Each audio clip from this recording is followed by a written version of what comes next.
नमस्कार, स्वागत है आप सभी का आपके अपने YouTube प्लेटफॉर्म पर। पुनः हम उपस्थित हुए हैं एक नए प्रैक्टिस सेट के साथ, जो कि हम लोगों का अपना गणित का अगला प्रैक्टिस सेट होगा। कुछ दिनों से जो हमारी कक्षाएं बंद थीं, आज से आप लोगों को अनवरत कक्षाएं उपलब्ध होती रहेंगी। तो लगातार आप लोग हमसे जुड़े रहिए। आप लोगों के लिए हम बेहतर से बेहतर कंटेंट लेकर आते रहेंगे, जो कि आप सभी लोगों की परीक्षाओं के लिए काफ़ी महत्वपूर्ण होगा। तो आज शुरुआत करते हैं हम लोग प्रैक्टिस सेट अपना, जो अगला प्रैक्टिस सेट है हम लोगों का, उसकी शुरुआत करते हैं। इस प्रैक्टिस सेट में बहुत ही बेहतरीन प्रश्नों की श्रृंखला है, तो हम लोग शुरू करते हैं, देखते हैं प्रश्नों को। पहला प्रश्न है, पंचभुज के अंतःकोणों का योग ज्ञात कीजिए। पंचभुज के अंतःकोणों का योग ज्ञात कीजिए। क्या 450 होगा, 540 होगा, क्या 360 होगा, या फिर 180 होगा। जब भी किसी भी आकृति के कोणों का योग ज्ञात करने की बात करते हैं, तो उसमें हम लोग एक फॉर्मूला लगाते हैं, 180 इंटू n-2, 180 इंटू n-2। तो यहाँ से हम लोगों को निकल कर आ जाता है कोणों का योग। तो पंचभुज हम लोग जानते हैं, जिसमें कितनी भुजाएं होंगी, तो 5 भुजाएं होती हैं पंचभुज में। तो हम लोगों n जो है वो क्या है, भुजाओं की संख्या है। तो इसको हम लोग कैसे करेंगे, 180 गुणे n की जगह क्या रखेंगे, पंचभुज कहा है तो 5 भुजाएं -2, ठीक है। इसको जब सॉल्व करेंगे तो 180 इंटू 5 - 2 3 हो जाएगा, और 180 इंटू 3 = होता है 540, यानी कि 180 गुणे 3 बराबर 540 होगा। ऑप्शन नंबर बी होगा। तो पंचभुज के कोणों का योग 540 अंश होता है। क्लियर है, और ये फॉर्मूला हर जगह लग जाएगा आपका, ठीक है। ओके, चलते हैं अगले प्रश्न पर।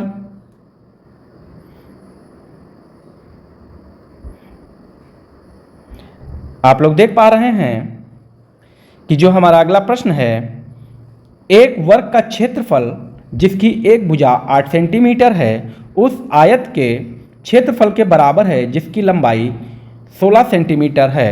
आयत की चौड़ाई ज्ञात कीजिए। तो यहाँ पर इन्होंने दिया है, क्या कहा, एक वर्ग का क्षेत्रफल जिसकी भुजा 8 सेंटीमीटर है। तो क्या कहा है, वर्ग का क्षेत्रफल, वर्ग का क्षेत्रफल। क्लियर है, बराबर क्या दिया है, आयत का क्षेत्रफल, आयत का क्षेत्रफल। क्लियर है। तो वर्ग का क्षेत्रफल कैसे निकाला जाता है, तो a² होता है। क्या होता है भाई, a², यानी कि a² को हम क्या कह सकते हैं, भुजा का स्क्वायर, ठीक है।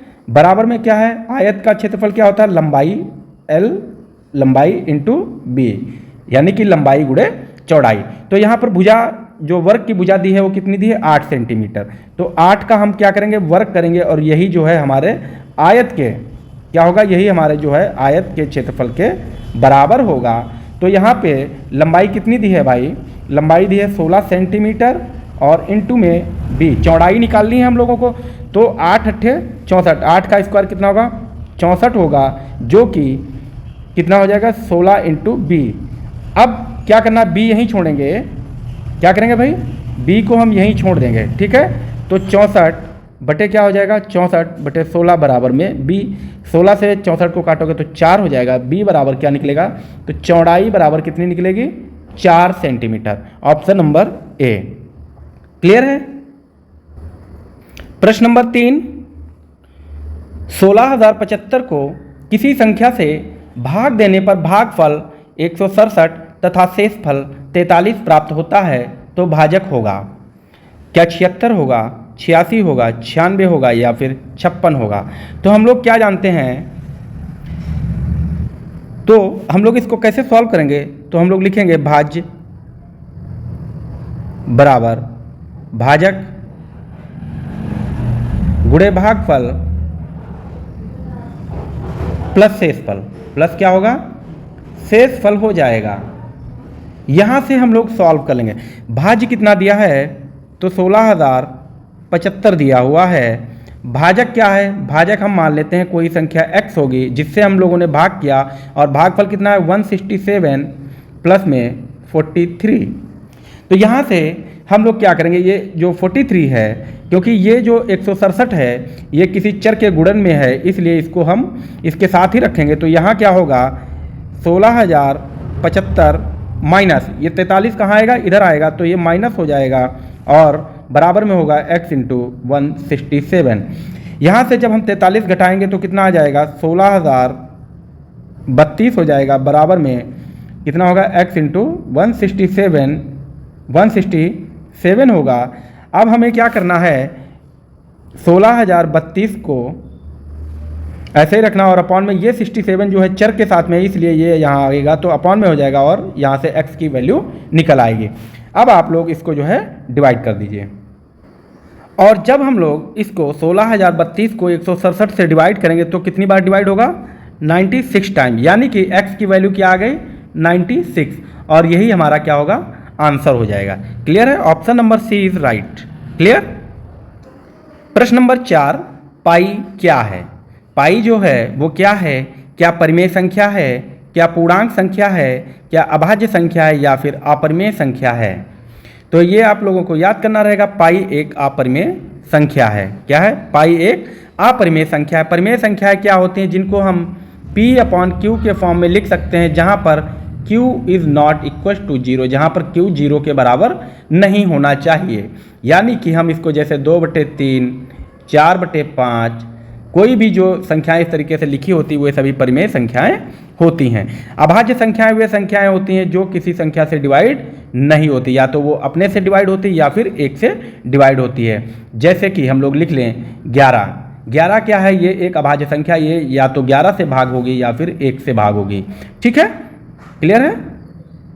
और पूर्णांक क्या होते हैं, पूर्णांक जो 0, +1, +2 और इधर क्या होगा, -1, -2, ये सभी जो होते हैं ये सब क्या कहलाते हैं, पूर्णांक कहलाते हैं। क्लियर है। प्रश्न नंबर 5, यदि किसी वस्तु का क्रय मूल्य उसके विक्रय मूल्य का 3/2 है तो लाभ या हानि प्रतिशत है। क्या 33 सही 1/3% लाभ, ऑप्शन बी 33 सही 1/8% लाभ, ऑप्शन सी 33 सही 1/8% हानि, या फिर 33 सही यहाँ पर 3 करेंगे 1/3% हानि होगी। तो क्या होगा, विक्रय मूल्य का कहा है इन्होंने, कैसे सॉल्व करेंगे, इन्होंने क्या कहा है, जो क्रय मूल्य है वो उसके विक्रय मूल्य का 3/2 है। तो विक्रय मूल्य अगर हम 100 मान लें तो इसका क्रय मूल्य क्या होगा, ये क्या होगा हमारा विक्रय मूल्य। हम लोगों ने विक्रय मूल्य क्या माना, विक्रय मूल्य माना 100 है, तो क्रय मूल्य क्या होगा, क्रय मूल्य बराबर क्या होगा, और ये कितना है, विक्रय मूल्य का 3/2 है। तो यहाँ से काटेंगे तो 50 हो जाएगा, और 50 यानी कि 150 क्या होगा, क्रय मूल्य 150 है, CP कितना निकला है भाई 150, और सेलिंग प्राइस SP जो है वो 100 है। किसी वस्तु को इन्होंने 150 रुपये में खरीदा है और 100 रुपये में बेचा है, तो क्या होगा, हानि ही होगी।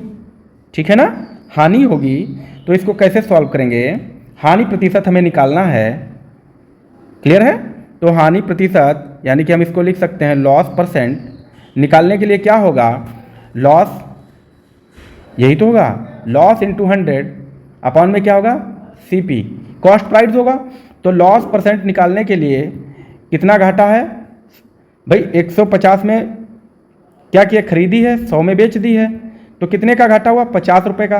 तो इसलिए यहाँ पर लॉस कितना हुआ, 50, 100, और यहाँ पे अपॉन में 150, ये हमारा कॉस्ट प्राइस है। ठीक है, ये क्रय मूल्य था। तो 50 से 150 को काटेंगे 3, और 100/3 आ गया। इसका मतलब होता है 33 सही 1/3, और ये क्या हुई, हानि हुई है। तो 33 सही 1/3% की हानि हुई है। Option number D is right answer. Clear है, स्पष्ट हुआ। कैसे, ये 100 से 3 से जब 100 को काटोगे कैसे काट दोगे, जैसे 33 हो गया, 33 को 3 से मल्टीप्लाई करोगे 99 आएगा तो 1 बचेगा ना, तो अपॉन में तो 3 पहले से ही था, और जो भागफल आता है उसको हम यहाँ लिखते हैं और जो शेषफल होता है उसको हम ऊपर लिखते हैं। तो 33 सही 1/3% की हानि निकल कर आती है। क्लियर है। प्रश्न नंबर 6, किसी आयत का परिमाप 56 सेंटीमीटर और लंबाई 15 सेंटीमीटर है तो आयत का क्षेत्रफल ज्ञात कीजिए। हमें क्या निकालना है, आयत का क्षेत्रफल। तो देखिए आयत का जो क्षेत्रफल होता है वो क्या होता है, लंबाई गुणे चौड़ाई। हमको क्या दी है, चौड़ाई, लंबाई दी है तो क्या करना है, चौड़ाई निकालनी है। तो चौड़ाई निकालने के लिए हम लोग क्या करेंगे, परिमाप कितना दिया है, आयत का जो परिमाप होता है, आयत का परिमाप बराबर क्या होता है, 2 ब्रैकेट में l प्लस बी, यानी कि 2 ब्रैकेट में लंबाई प्लस चौड़ाई होता है। परिमाप कितना दिया है, 56 सेंटीमीटर दिया है, और यहाँ 2l कितना है, 15 प्लस b दिया है। ठीक है, 15 प्लस b। अब देखिए ये दो जो है मल्टीप्लाई में है तो यहाँ क्या हो जाएगा, 56/2 हो जाएगा। क्लियर है। और बराबर में क्या होगा, 15 प्लस b हो जाएगा। क्लियर है ना। तो इसको जब काटेंगे तो क्या होगा, 56 को जब 2 से काटोगे तो कितना आएगा, 28। कितना निकला, 28 बराबर में 15 प्लस b होगा। अब 28 से हम क्या करेंगे, 15 इधर आएगा तो माइनस हो जाएगा, यानी कि 28 माइनस 15 बराबर b। यहाँ से क्या हो गया भाई, 28 से 15 घटाओगे कितना होगा, 13। कितना होगा, 13। क्लियर है। तो अब देखिए हमको क्या मिल गई, चौड़ाई मिल गई। ठीक है, लंबाई पहले से पता 15 और चौड़ाई कितनी हो गई, चौड़ाई कितनी निकल कर आई, 13 निकल कर आ गई। क्लियर है। और आयत का क्षेत्रफल हमें निकालना है, तो क्षेत्रफल बराबर क्या होता है, ऊपर दिया है लंबाई गुणे चौड़ाई, तो 15 गुणे 13 है ना, 15 गुणे 13, 15 तियाँ 45 का 5 हासिल कितना लगेगा, 4, 15 कम 15 और 4 19, 195 क्षेत्रफल है। तो क्या होगा, उसमें यूनिट क्या होगी, सेंटीमीटर स्क्वायर, यानी कि ऑप्शन नंबर 20 राइट होगा, 195 वर्ग सेंटीमीटर होगा। क्लियर है। प्रश्न नंबर 7, एक पंखे का अंकित मूल्य 150 रुपये है, उस पर 20% की छूट देने पर उसका विक्रय मूल्य क्या होगा। भाई कोई चीज़ जो है जो अंकित मूल्य है कितना होगा, ये 100% ही होगा ना। 100% बराबर कितना दिया है, 150। अब इसी 100% पर क्या कर दिया इन्होंने, इसी 100% पर क्या की 20% की छूट दे दी। तो छूट का मतलब क्या कर दिया, माइनस कर दिया, तो कितना हो गया, 80% बचा। अब 80% ही निकालना है तो हमें 150 का कितना निकालना है, 80% और अपॉन में 100। क्या हो गया, 0 0 कैंसिल हो गया, 15 8 120। तो जो है उसका विक्रय मूल्य कितना हो गया, 120 हो गया। ठीक है, क्लियर है। कैसे किया इन्होंने, देखो 120 जो 150 है इस पे इन्होंने कितनी छूट दी है, 20% की छूट दे दी। 20% छूट दी तो कितने छोड़ दे रुपए, 15 दूनी 30 रुपये, यानी कि 30 रुपये की छूट दे दी। अगर जब 30 रुपये की छूट दे दी तो कितने में हो जाएगा भाई, 150 से 30 घटा दोगे, यही तो हमारा विक्रय मूल्य होगा। क्लियर है ना, 120। ओके। प्रश्न नंबर 8, पाइप ए व बी एक टैंक को क्रमशः 10 घंटे व 15 घंटे में भर सकते हैं, तो दोनों एक साथ उसे कितने समय में भर सकते हैं। कह रहा है कि पाइप जो ए है वो टंकी को 10 घंटे में भर सकता है, पाइप बी जो है वो टंकी को 15 घंटे में भर सकता है। यदि दोनों पाइप को एक साथ चला दिया जाए तो टंकी को भरने में कितना समय लगेगा। तो हम क्या कर सकते हैं, इसको दोनों को एक साथ, यानी कि a प्लस बी होगा ना, a प्लस बी हो जाएगा। तो इसको हम लिख सकते हैं 1/10 प्लस 1/15। यहाँ से हम लोग सॉल्व करेंगे तो क्या होगा, 10 और 15 का एलसीएम लेंगे तो कितना आ जाएगा, 30 आ जाएगा। आप लोगों को एलसीएम लेना आता होगा, 2 पंचे 10, ये 15 हो जाएगा। यहाँ से 3 से काटोगे तो कितना होगा भाई, 3 से काटोगे ये 5 हो जाएगा और ये 5 हो जाएगा, फिर 5 से काटोगे तो 5 15 दूनी 30। क्लियर है। इस तरीके से हम लोग एलसीएम ले लेंगे। अब क्या करना है, एलसीएम 30 आ गया। अब क्या करेंगे, ये जो 10 है इससे हम 30 को क्या करेंगे, भाग करेंगे। तो जब 10 से 30 को भाग करेंगे तो 3 बार कटेगा, और ये 3 जो उठा के यहाँ पर क्या कर देंगे, मल्टीप्लाई करेंगे, तो ये हो जाएगा 3। क्लियर है, 3 हो जाएगा। और 15 से जब 30 को भाग करोगे तो 2 बार कटेगा, और 2 के ऊपर मल्टीप्लाई हो जाएगी तो प्लस का 2 हो जाएगा, 2 हो जाएगा। इस तरीके से ऊपर बनेगा 5 और बटे में 30 होगा। अब ये देखिए 5 एक कम 5, 5 छंगा 30, यानी कि टंकी, एक टंकी है, ठीक है ना, तो एक टंकी को भरने में कितना समय लगेगा, 6 घंटे। क्लियर है, 6 घंटे लगेगा। उम्मीद करता हूँ समझ में आया होगा। क्लियर है। या फिर हम लोग इस प्रश्न को एक और तरीके से कर सकते हैं कि जब दोनों इस तरीके से दिया हो, दोनों एक साथ चलेंगे, तो संख्याओं का